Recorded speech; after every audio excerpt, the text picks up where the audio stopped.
Tribunal court যে গতিতে এগোচ্ছে এবং প্রতিদিন যেভাবে মামলা হচ্ছে, এই মামলা ট্রাইব্যুনাল কোর্টে কতদিনে নিষ্পত্তি হবে বলা বহুত মুশকিল। হয় 50 বছর, 100 বছর কিংবা তারও বেশি লেগে যেতে পারে। 27 লক্ষ মানুষ এই মুহূর্তে ট্রাইব্যুনাল কোর্টের নাম পেন্ডিং রয়েছে, তার মধ্যে মাত্র 6 থেকে 7 হাজার নাম এই মুহূর্তে অ্যাপ্রুভ ভোটার হিসেবে উঠে এসছে। তাই মহামান্য হাইকোর্ট এবং সুপ্রিম কোর্টের কাছে মামলার মাধ্যমে আমাদের একটাই দাবি, যে জেলায় জেলায় ট্রাইব্যুনাল কোর্ট গঠন করা হোক এবং বেশি বেশি করে বিচারপতি নিয়োগ করে এই ট্রাইব্যুনাল কোর্টে আবেদনকারীদের 27 লক্ষ ট্রাইব্যুনাল কেসকে অতি দ্রুত নিষ্পত্তি করা হোক। আমাদের পাশে আমাদের যে সিনিয়র আছে আতারুল হক মোল্লা, আমার দাদা উইথ সিনিয়র, তিনি একজন হাইকোর্টের বিশিষ্ট আইনজীবী। আমাকে প্রত্যেকটা কাজে উনি হেল্প করেন এবং আতারুল দা আমার সবসময় পাশে রয়েছেন।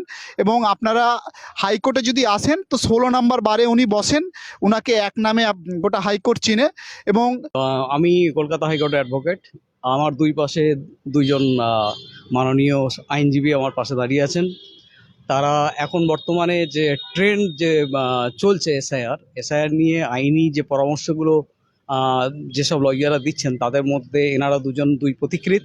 এনারা আজকে খুবই জনপ্রিয় এবং এনাদের জন্যই আজকে এসআইআর সংক্রান্ত যেসব আইনি সমস্যার সমাধান হচ্ছে বা হাইকোর্ট থেকে যে দ্রুত মামলা নিষ্পত্তি করার জন্য ট্রাইব্যুনালকে নির্দেশ দেওয়া হচ্ছে, তার দুই কারিগর কিন্তু আমার দুই পাশে। এটা আমার সৌভাগ্য।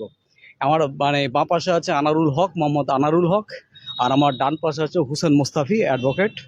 তো হোসেন মোস্তাফি একটা প্রথমত হাইকোর্টে একটা অর্ডার পাস করেছিল 29শে মে 2026। সেখানে হাইকোর্ট ডাইরেকশন দিয়েছিল ট্রাইব্যুনালকে উইদিন 15 ডেজের মধ্যে মামলাগুলো জরুরি ভিত্তিতে তাদের হিয়ারিং করে তাদের যাদের কাগজপত্র ঠিকঠাক আছে তাদেরকে নামগুলো যেন রেস্টোর করা হয়। তো তারও আগে আনারুল এটা শুরু করেছিল। আনারুল দীর্ঘদিন থেকে এসআইআর নিয়ে মানুষের কাছে এবং বিভিন্ন ভিডিও বার্তার মাধ্যমে মানুষের কাছে পৌঁছে গেছে। গোটা পশ্চিমবঙ্গের মানুষ ওকে একটাকে চেনে। তো তাদের মুখ থেকে আজকে শুনবো বিভিন্ন পরবর্তীকালে যে আরও যে কেসগুলো হচ্ছে হাইকোর্টে এবং সুপ্রিম কোর্টে, তো সেখানে তাদের কি দৃষ্টিভঙ্গি, তারা কিভাবে মানুষকে পরামর্শ দিচ্ছে এবং তারা কিভাবে মানুষকে হেল্প করছে আইনিভাবে, সেই দিক থেকে আপনি তাদের মুখ থেকে আপনারা একটু শুনে নিন। মালদা কোর্টের অ্যাডভোকেট এবং হাইকোর্টেরও অ্যাডভোকেট আনারুল হক আপনাদের সঙ্গে কিছু কথা বলবে, আপনারা শুনুন। মহামান্য হাইকোর্টে আজকে আমরা এসছিলাম মূলত কয়েকটা বিষয় নিয়ে। ট্রাইব্যুনাল কোর্টের যে মামলাগুলো পেন্ডিং রয়েছে এই মুহূর্তে 27 লক্ষ মানুষের, তাদের নিষ্পত্তির জন্য কিংবা দেখা গেল তাদের কিভাবে আইনি সহায়তা দেওয়া যায়, তার জন্য হাইকোর্টে বেশ কয়েকটা মামলা নিয়ে আজকে মামলা ফাইলিংয়ের জন্য এসেছিলাম। এই মুহূর্তে যে সমস্ত গরিব মানুষ আছে, 27 লক্ষ মানুষ এই মুহূর্তে ট্রাইব্যুনাল কোর্টের নাম পেন্ডিং রয়েছে, তার মধ্যে মাত্র 6 থেকে 7 হাজার নাম এই মুহূর্তে অ্যাপ্রুভ ভোটার হিসেবে উঠে এসছে।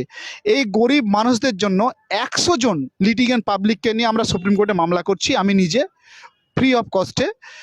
এই মামলার মেন উদ্দেশ্য হচ্ছে যে আমাদের ট্রাইব্যুনাল কোর্ট যে গতিতে এগোচ্ছে এবং প্রতিদিন যেভাবে মামলা হচ্ছে, এই মামলা ট্রাইব্যুনাল কোর্টে কতদিনে নিষ্পত্তি হবে বলা বহুত মুশকিল। হয় 50 বছর, 100 বছর কিংবা তারও বেশি লেগে যেতে পারে। এক্ষেত্রে আমাদের ফান্ডামেন্টাল রাইটস এবং আমাদের যে অধিকার সমস্ত কিছু হরণ হচ্ছে, এ নিয়ে আমরা সুপ্রিম কোর্টে মামলা করছি। এবং আমি আশা করব এইরকম আইনজীবী কিংবা দেখা গেল যারা লিটিগেন্ট পাবলিক আছে কিংবা দেখা গেল জনসাধারণ আছে, রাজনীতির ঊর্ধ্বে এবং ধর্ম সমস্ত কিছুর ঊর্ধ্বে এসে এই মানুষগুলোর পাশে দাঁড়ানো উচিত এবং মানুষগুলোকে রক্ষা করানো উচিত।